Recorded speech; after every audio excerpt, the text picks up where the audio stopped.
Hi, my name's Rod and welcome back to the Orca Boat Shop. So today's project is not going to be anything to do with boat building, but I'm going to take on a small project that I've been meaning to do for probably years, and that is to create a small extension table for my table saw. Being working in a small shop, quite often the table saw is just kind of tucked up into the corner here, and when I'm cutting something small, the piece ends up falling off down the back of the table here, and then I got to crawl around or move the table to get in behind it. So what I want to do is build myself a little lift up extension table for the back side of the saw today. The table saw is a small contractor's table, a Delta X, which I purchased, I don't know, probably 10-15 years ago. It's done me, served me well. I have no reason to buy a new table saw at this point in time. So we're just going to go with trying to adapt this one. The first step in the process is going to be to figure out how to attach some sort of wood block to this metal bracket on the rear face of the table saw. So I've chosen to just use a 2x4 to which I'm going to cut some slots in and allow it to fit over top of this rail. But I also have to accommodate for the fact that there are some bolts holding the rail on. I decided to make the extension table to be 3 feet long, and the reason for that is because I just picked up a piano hinge that comes in 3 feet length. I think if I went 4 feet, that's going to be a little bit too much, and 2 feet, probably not large enough.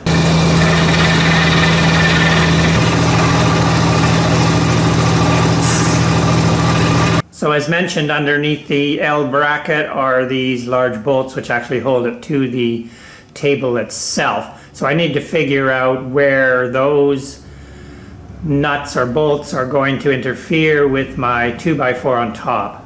And I'll do that by just taking some measurements from the end of the table and then cutting some notches in my 2x4. And once I've determined the location of those bolts underneath, I just used a small handsaw and cut some slots in and then just chiseled out. It didn't have to be very pretty, so that this can slide right up against in the right position, flush with the end of the table saw, and it's just sitting, you know, a 1/16 or a hair below the level of the table saw itself, so that when I'm sliding lumber through, it's not going to get hung up on any ridge. Now I just need to make the table itself. For the flip-up table itself, I'm using a 3/4 inch piece of good ply. However, you know, the underside here has some knots in it. I want the top side to be nice and smooth. So what I did was hit it up with a belt sander, and then I used some epoxy with some fairing compound in it and filled all the small holes and then belt sanded again. I rounded off the corners just to tidy it up and use my router laminate trimmer to just round over the edges. So now I'm able to attach this to the bracket that's going to hold it onto the table.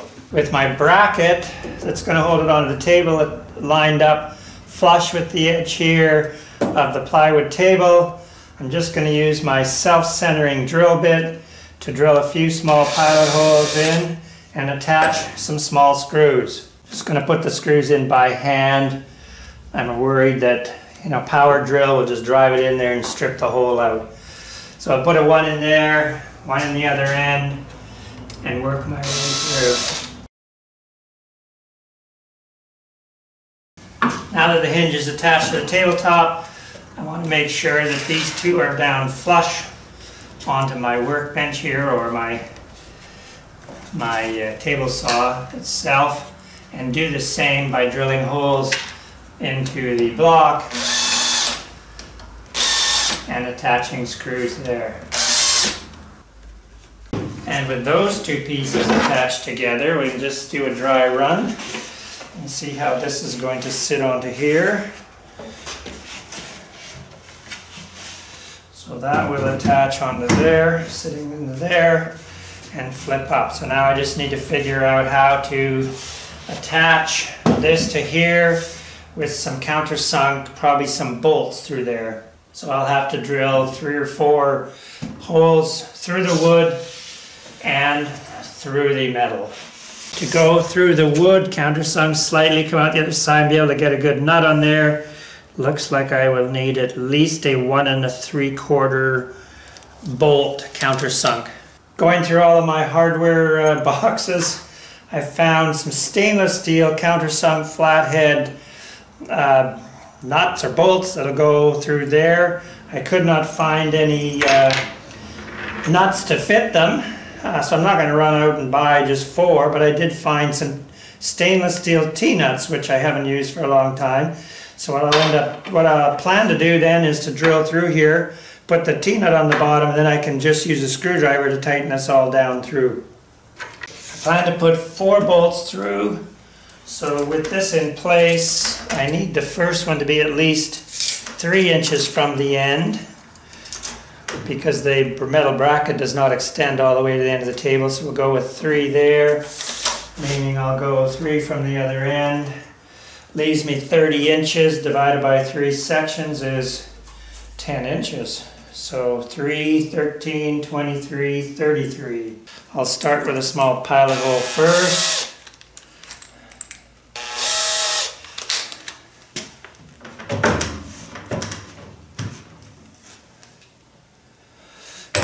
And we need to know how far out does this bracket come. It's only 1.5 inches, so we should go maybe 3/4 of an inch out.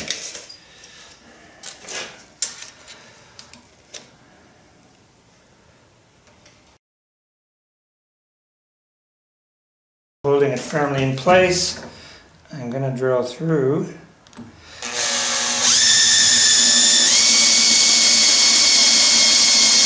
Till I hit the metal, and I'm just going to leave a mark on the metal, sort of making a pilot mark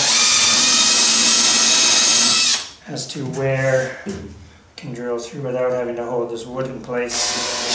So we've got the marks made.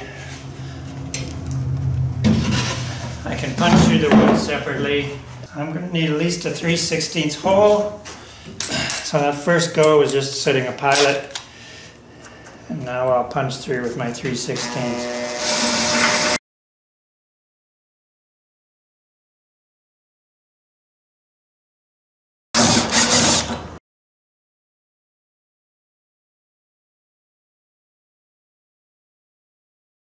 For the Tnut to fit inside there, the hole needs to be oversized so that the shaft of the Tnut can fit in. So I'm going to just oversize these holes on the back side.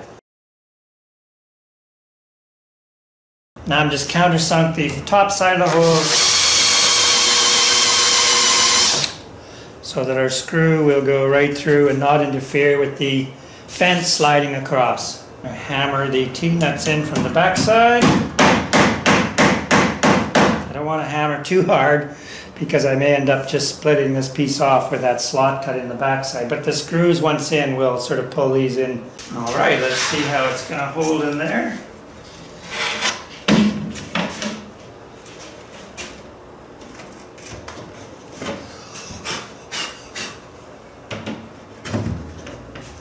And with all the holes drilled, Tnuts in place, let's just see how this is going to work. We got to line up the holes first.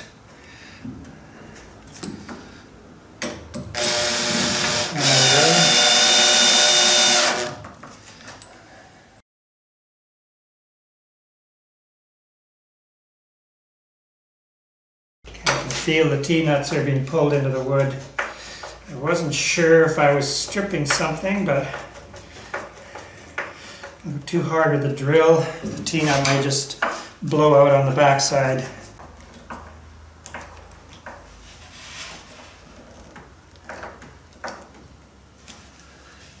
Alright, that's pretty solid.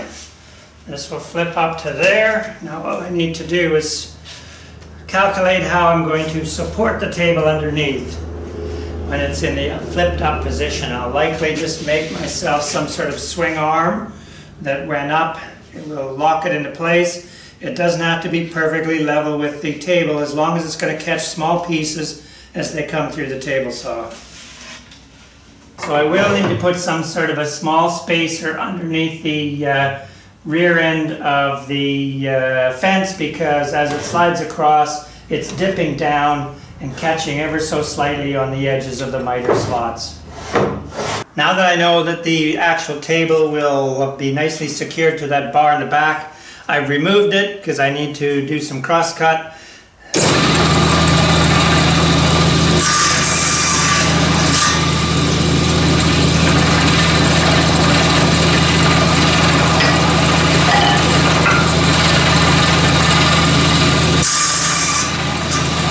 So the plan is going to be to attach this piece of wood to here by putting some screws through the inside into the wood and attaching an arm or a piece of plywood that'll swing out, and this piece will go on the underside of the table and will swing out and basically be a stop.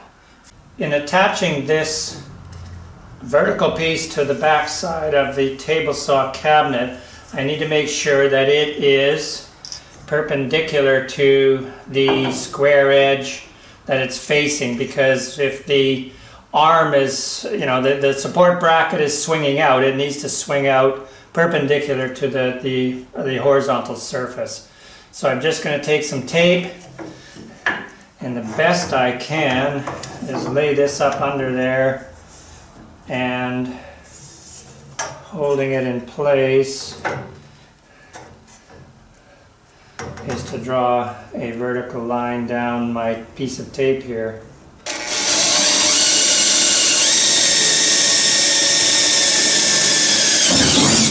So I am able to get one of my Craig clamps in through the inside because my arms are not long enough to hold that in place while putting the screws to the inside. And that is nice and perfectly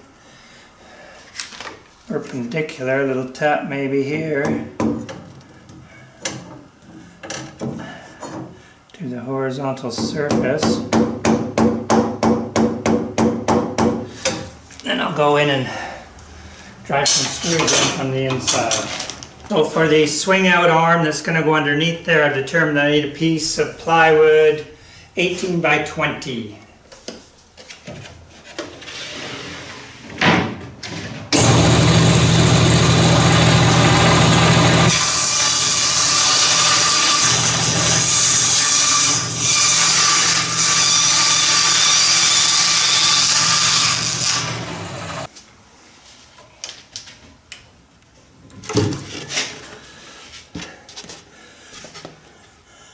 For it to be able to swing in and around, it will need to clear. I want it to clear the opening here.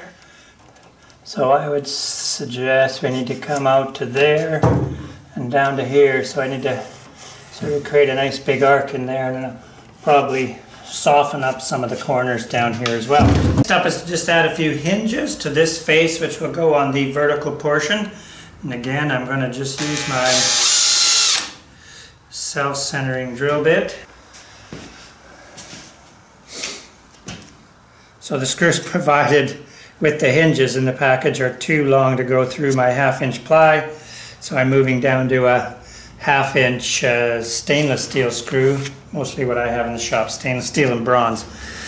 So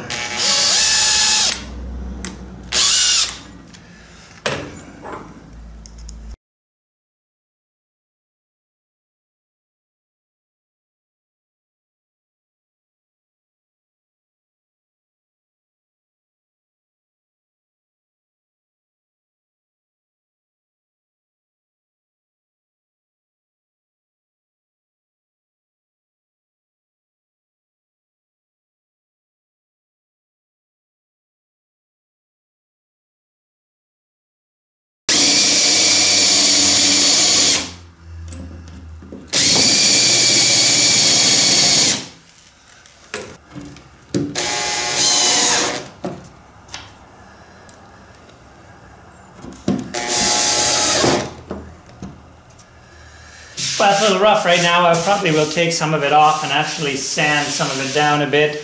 I can see that this ridge here is a little high, so that needs to be knocked down, as long as lumber is sliding through it nice and easy. But, well, it's going to need a little more engineering. I hadn't quite figured that when this swings open, it's going to hit the 2x4 piece that is extending down below the metal bracket. So I'm thinking that I can cut off a portion of this, but add it to the underside of the tabletop itself, maybe with a little bit of a wedge so that as you push it in there it tightens itself into place.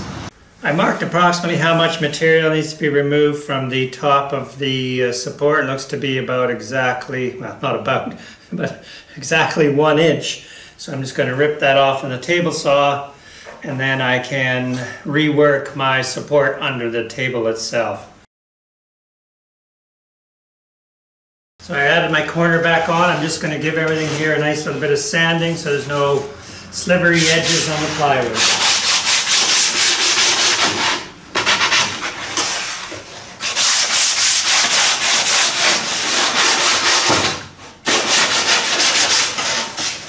And this I can reinstall back in and work on the support that's under the table. To hold the drop table up in the right position and to just check to see that if it's level or not, you know, I've got a piece of wood in here. I mean, I'm assuming it's a straight edge, so there's a bit of deflection here. It can come up a bit. I've got this straight edge here, but it's not stiff enough to hold it, so there is a bit of deflection still going down. All I really need to be able to do is get down there and know when this table is level with the rest of the table saw table itself, what is the gap I need to fill underneath. A 1 inch block underneath there to support the table, or the fold out table underneath.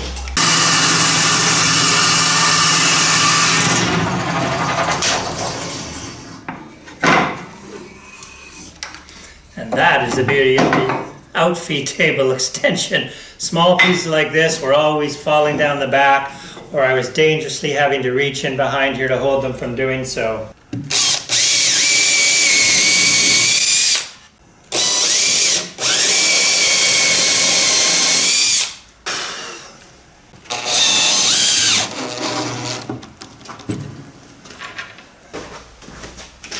Wow, let's see how this functions now. So that'll fold in, and that will drop right straight down. I'll just take some scrap plywood here and cut some pieces off, and they're not going to end up on the floor behind. Sweet!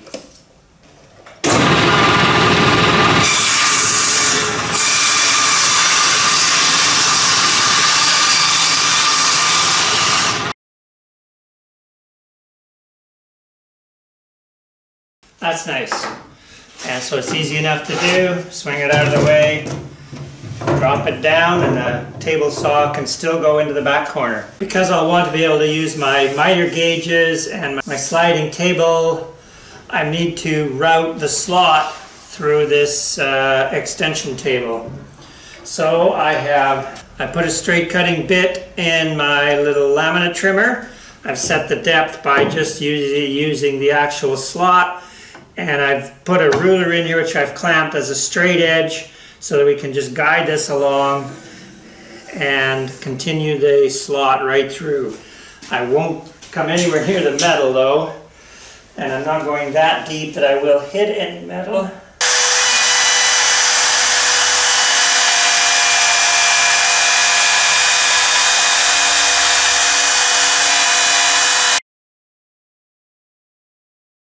After several passes with the laminate trimmer, cutting the slots and a bit of sanding and cleanup, I think we've got it. So my sliding table will just slide right through there, and my miter gauge going through here, slide nicely right through whichever slot I choose to put it through. Probably just need a bit of a good waxing on there to make it nice and slippery. I have the spray kind of wax for my table.